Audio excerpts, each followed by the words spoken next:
Hey there, my name is Gregg Hayward. I work for the City of Gresham as our Business Sustainability Outreach Coordinator.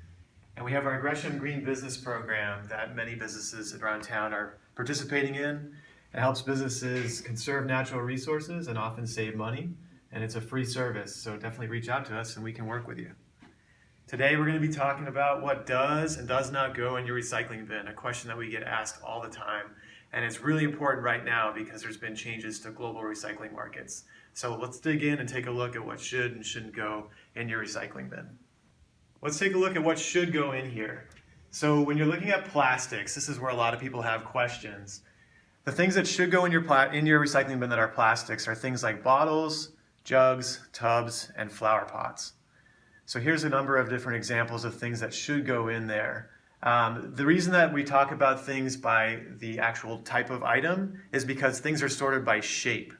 The sorting machinery works in a certain way so that certain things fall through the machinery that might be garbage and things move through that should. So these are the things that will go through our recycling system correctly and can go in your bin. Paper fibers, cardboard, paperboard, cartons, those can go in there. They get made into other types of paper products like napkins and paper towels. And then metals can go in here as well. So if an aerosol can is empty, it can go in there. You want to make sure that the items that are going in your recycling bin are larger than your fist. Otherwise, they fall through the sorting equipment. So if you're going to put in some aluminum foil, it needs to be a pretty large ball. You wouldn't want to include any of these items if they are smaller than your fist because they'll fall through. All right, so let's talk about what should be going in the garbage that you may have been putting in the recycling. Things that go in there, into the recycling that shouldn't be, we call it contaminants. And it's a big issue because when contaminants get into our recycling stream, it makes it really hard to clean them out and to make a good quality commodity that can be used to make other products. So here's some of the things that we find that are a challenge. And these things often people want to recycle, even though they're not supposed to. They think that, oh, I'll put it in the bin and someone will sort it out and it's okay and maybe it'll make it or maybe it won't. That's called wish cycling. And it's a real problem because what happens is it takes a ton of effort and time and money and all kinds of other things to get it out. So when in doubt, throw it out. Here's some of the things that we're talking about here. So the biggest contaminant that we find in our system that is a big challenge are plastic bags. Plastic bags are a real issue because they get stuck in the sorting machinery. They get wrapped around the gears, they get stuck in the various places where air needs to blow to separate stuff out, and this machinery doesn't work as it's supposed to. So these have to get cut out and it causes a major problem at the facility. So number one, keep out plastic bags. You can bring them to your local grocery store and they'll get combined with other plastic bags from the area and not go through our sorting equipment. So if you want to recycle them, bring them there. Even better, start bringing your own bags and you can avoid the use of these natural resources that are needed to make plastic bags. Next up, we have coffee cups. Everyone loves drinking coffee. Everybody really wants to recycle these. These are not recyclable in our area.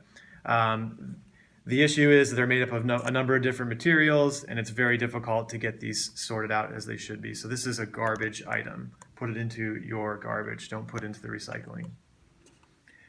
Rigid plastics. Rigid plastics are called rigids because they are fairly rigid.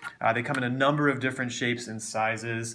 They're often used to package lots of different types of disposable products. So here's a couple examples. For example, your raspberries or a salad container, a pie top.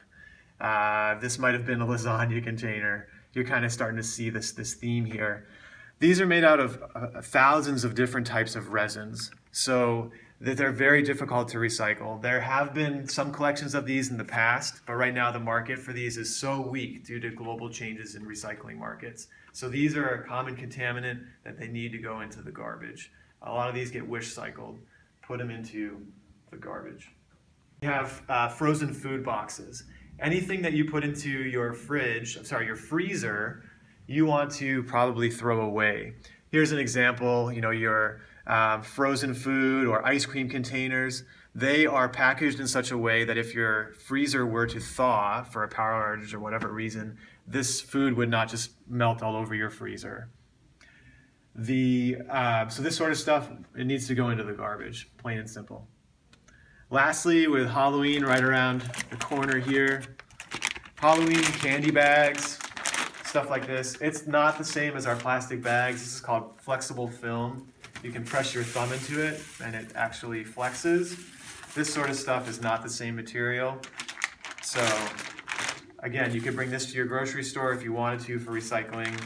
This is simply garbage. Well, thanks a lot for learning with us today.